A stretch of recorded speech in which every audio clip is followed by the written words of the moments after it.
Childcare has always been critical for closing gaps on access to jobs and for closing the gap on student achievement. But with the pandemic and new protocols for reopening, those goals have become even more elusive. The problem and some possible remedies have been detailed in a new report from the Massachusetts Budget and Policy Center.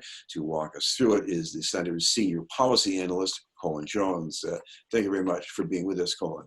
Hi, Chris. Great to be back on.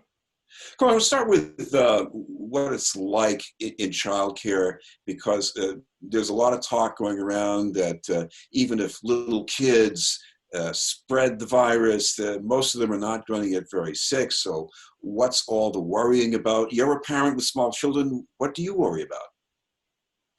Yeah, so I think, it was not a surprise that childcare centers across the state were shut down in the middle of March and are just starting to reopen in the last couple of weeks.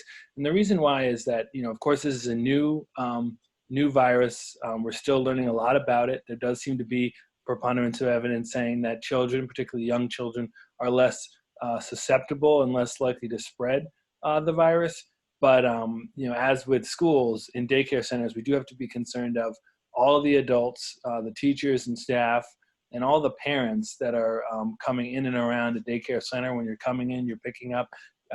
Typically, you're not really staying very distant. So we have to be aware of any new information we hear about how children may be affected. But we're also thinking about the safety of teachers and families, where typically you have dozens or hundreds of families and people interacting in a daycare center. So there's all that sort of constellation of people around the center who may be more susceptible that we're worried about. Well, one thing you do know about is how these providers have been affected financially. What did you find exactly? Yeah, so from a public health standpoint, it made absolute sense to close group daycares and family childcares around the state. However, this is a business in Massachusetts, so a solid majority of the money for daycare centers comes from the tuition that parents pay every month. And so when they were shut down, they incurred a loss that's been calculated to be about $250 million per month from lost tuition. And so, no business is very well set up to lose 3 months of revenue. And that's particularly true when you think about childcare, which generally is not a extremely well-funded sector, even in normal times. So when you take away 3 months of revenue, that had the potential to spark a really significant financial crisis. And that's what that's sort of the part of the double whammy that childcare is facing. So it's making up for this financial hit you just took, while also being asked to operate in a more difficult environment, needing more supplies, and just in a more difficult environment now. So that 1-2 punch has the potential to be very, very troubling for childcare across Massachusetts. I want to drill down a little bit more into that, because there's a gray area you described in your report. The providers who have this mix of subsidized children and parents who pay totally on their own. And maybe those parents who paid on their own, they paid maybe a bit more than the subsidies are bringing in. So now if you have parents who are paying on their own, who now say, I have to work from home, maybe I can take my kid out for a while. What does that mean for the lower income families who depend on the subsidies for their supply? Yeah, Chris, it's good to think about a little bit about what the situation was before this all happened, and then why, and then what does that mean now with the virus outbreak. So before, like I said, this was not a sector that was sort of flush with cash generally, because you sort of have a mixed system where about half of daycare and childcare providers are just going off of private payments. And then you have another half where they are participating in, state and federal subsidies for kids who are low income or who are otherwise in need. And for a long time, we've known that, Massachusetts has the highest childcare costs of any state, and the amount that the state has for subsidized kids, if you look on a per student basis, is just much, much lower than what the, sort of quality care costs in the market. And so when a center takes a subsidized kid, it's the right thing to do. They're there to serve kids, and the kids with the less means and from more disadvantaged backgrounds could benefit the most. But they just the subsidy isn't very high compared to what things cost. And so in typical times, what's happening is, you're charging these higher rates to private paying kids, and then the subsidized kids, are at a lower rate, and you can make that work only by charging the private paying families more. So what that does in normal times is it limits the access of low income families. So there's only about a 20% of childcare spots are subsidized, and then the subsidies are, there's a wait list of over 15,000 kids to get in these spots, and this is families that the programs are limited just because of funding generally. So these are very low income families who still, despite need, can't get a spot. And centers, I'm sure, would love to serve them, but there's only so much they can do. So with COVID-19 and the shutdown, it's kind of, even this sort of delicate situation was disrupted and kind of flipped things on its head, where the state continued to pay for the subsidized kids. So centers who were serving subsidized kids continued to get that revenue, even if there was disruptions to their private revenue. And so I think one of the points that I took away from this report is that, conceptually, there are the kids who are private pay, there are the kids that are subsidized, and there's a mix for about half the system. It's all very interconnected. And so I think that this crisis has helped us understand that, childcare is vital to our economy. Simply, people won't be able to go back to work and can't work even in normal situations without somewhere for their kids to go. And so this crisis and shutdown, I can say this as a working parent, has really emphasized the importance of early education and daycare.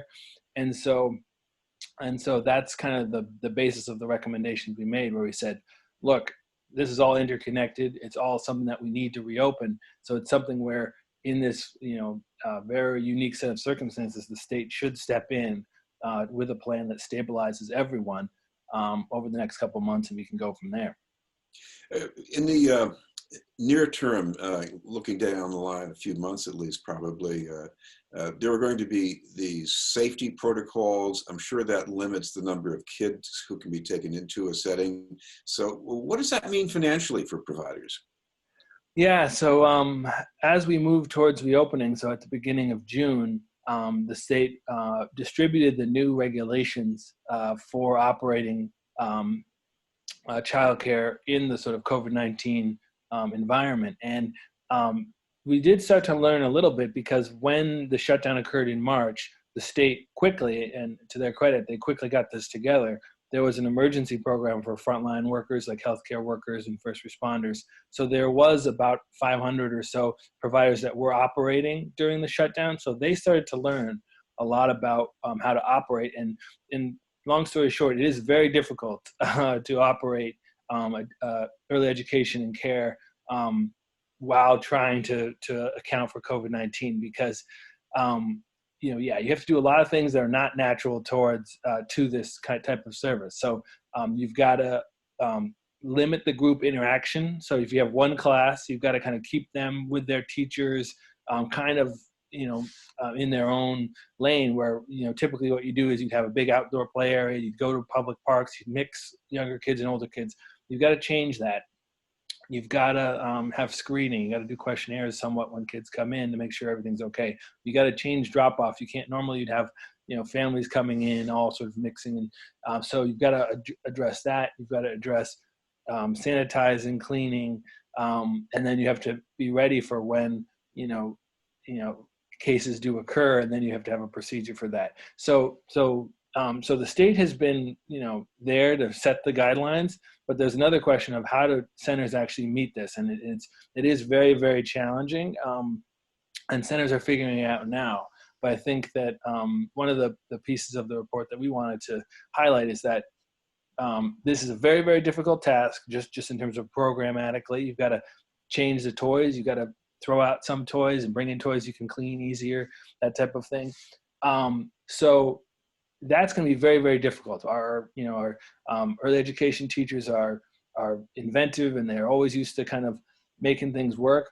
But if we combine all those challenges with not giving them the financial support they need, and this sort of financial hit of losing tuition in the last 3 months, you combine those things together, and it doesn't take much to see that this is not going to be a sustainable model. And so daycare centers around the state are telling us, look, we can't open under these conditions, or we can open for a little bit, but we're going to be losing money every month. And then that's not going to be sustainable. And part of that does have to do with the number of kids you can serve. So as far as we can tell right now, the number of kids they can serve is going down for a number of reasons.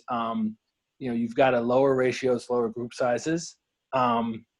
Generally, larger classes of preschool kids were the easiest to serve and brought in the most revenue for centers, where infants and toddlers were more, had smaller groups and were more challenging to serve. And so that's kind of how the business model had worked.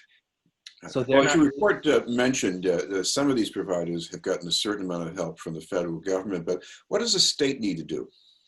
Yeah, so the way we're thinking about it, there's been a lot of activity at the federal level to keep track of, and that absolutely makes sense, right? Because we have a global pandemic that's affecting all of us across the country, and then there's the economic hit and recovery that we need to work on. So we've been paying attention to what's been happening, and so there has been significant money coming in for various things from the feds into Massachusetts. But as far as childcare is concerned, there just hasn't been that kind of dedicated large amount of funding that's needed. So we found that the dedicated funding from the feds for childcare was less than 10% of the overall early education and care budget. And that's just not at the same scale as what we found is, about $500 million in tuition lost, even when you account for the programs that were available, because there was the dedicated funding that centers use, and then there was small business loans, because childcares are businesses. They were able to access some of these things, but together just wasn't enough to really sort of equal the challenge of how much money they lost during shutdown, and then the costs of reopening going forward. And that's an ongoing conversation. So the state is trying to use some of the federal money it got in a flexible way to help centers. But imagine, to your daycare center, you're going out and trying to obtain cleaning supplies and masks and all these things. We've had trouble doing that as a state. So how are individual daycares and school districts as well going to fare on that? And so that's why we do need to think about the role the state can play. Well, in a best case scenario, we'll have a vaccine, and who knows, we could be back in business in 6 months, but could these daycare providers recover that fast without this additional help from the state? So all the signs are indicating that even providers that were in a good situation, that were able to obtain loans, that maybe had a little bit of a cushion to work from, they're going to struggle for 6 months. And one of the things, it's not just meeting the state requirements and all that. It's actually the fact that we're going to see disruptions in who comes back, right? So families that can keep their kids home, that can either afford to, that have jobs where they can work from home, have family they can keep kids with, may not come back, and they have to figure that out, in addition to just the issues of group size. So this is something that we do think we're seeing a lot of red flags in terms of what providers are telling us. And those are the providers who are more organized, who are, more built out. If you think about like an individual family childcare home that maybe is serving a low-income community, they don't necessarily have a lot of savings and stuff to fall back on. And so what we found in this report is that those providers were less able to access support. So I think that we are very concerned about the viability of the whole sector in this situation. So that's why we're saying, hey, let's not wait until providers shut down, they close capacity, or it becomes something that you have to raise the prices and further push out families who are low income and folks who are less likely to have wealth to fall back on. So we want to get ahead of this and prevent those kind of worst case scenarios of centers shutting down, and that's why we want to get ahead of this.